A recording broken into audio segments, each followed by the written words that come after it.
Eh bien écoutez, on va pouvoir continuer notre découverte de la fiche produit et on va pouvoir passer à l'onglet suivant qui est l'onglet du prix. Alors le prix, ça va être assez rapide, hein. Globalement, la plupart du temps, vous allez utiliser surtout prix d'achat, prix de vente, hein, la première ligne qui est ici.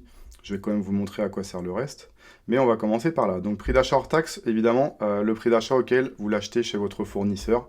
Donc là, en l'occurrence, pour mon produit, ça va être 12,70. Donc vous tapez 12,70. Voilà. Après, vous avez le choix. Soit vous tapez le coef, ça va vous présenter un prix de vente correspondant au coefficient, ou soit vous tapez directement votre prix de vente. Donc les deux fonctionnent. Si par exemple, je fais un coef 3 et que je fais entrée, donc ça va vous calculer automatiquement le prix de vente. Donc faites attention, hein, c'est le coef hors taxe VRTTC, faites bien attention à ça. Ensuite, donc moi je vais vous montrer aussi qu'on peut le faire dans l'autre sens, hein. Si je veux taper directement mon prix de vente final au client, je vais pouvoir le faire ici.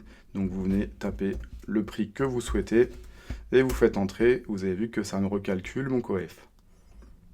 Alors maintenant, je vais vous montrer les autres options disponibles. On va avoir règle. Vous allez cliquer sur le petit bouton plus et ça va vous permettre de mettre une règle bien spécifique. Donc selon différents critères.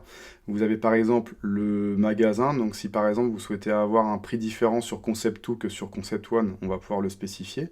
Donc là, mon prix 27,95, c'est tout magasin confondu. Mais si je veux que Concept 2 il a un prix par exemple de 24, je peux l'indiquer. Vous allez cliquer sur ajouter. Et automatiquement, à Concept2, le produit, il passera à 24 euros. Voilà, donc pour enlever une règle, c'est tout simple. Si on n'en veut plus, on clique sur le petit moins et ça va la supprimer automatiquement. Donc vraiment, règle, c'est très facile à utiliser, hein. Vous cliquez sur plus, vous choisissez la règle et vous ajoutez. Et ça va venir se mettre.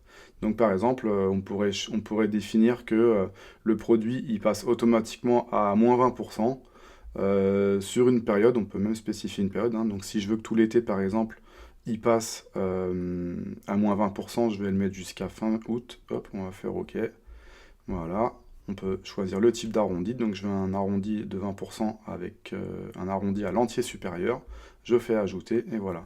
Donc là, tout magasin confondu, entre le 14 juin et le 31 août, mon produit passera en caisse automatiquement avec une remise de 20%.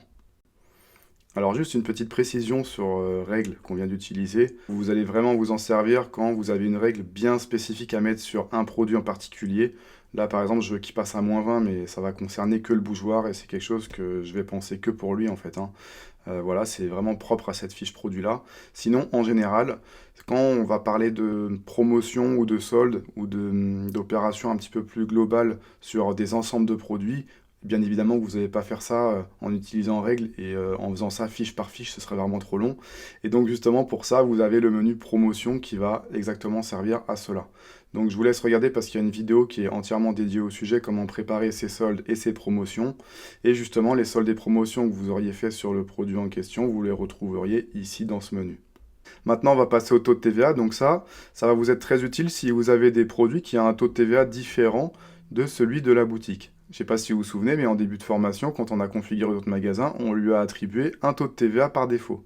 C'est-à-dire que, comme on peut le constater ici, n'importe quel produit que je suis en train de créer, par défaut, il va prendre la TVA du magasin. Et donc, ce que vous allez devoir faire uniquement sur ceux qui n'ont pas la TVA du magasin, ça va être de devoir les gérer comme des exceptions et leur préciser que ce produit-là ne passe pas au taux du magasin. Donc pour ça, vous allez cliquer sur plus.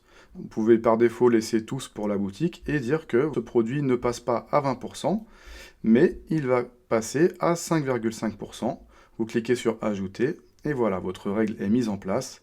Dès qu'il passera en caisse, il sera vendu automatiquement avec un taux de 5,5 pour n'importe quelle boutique.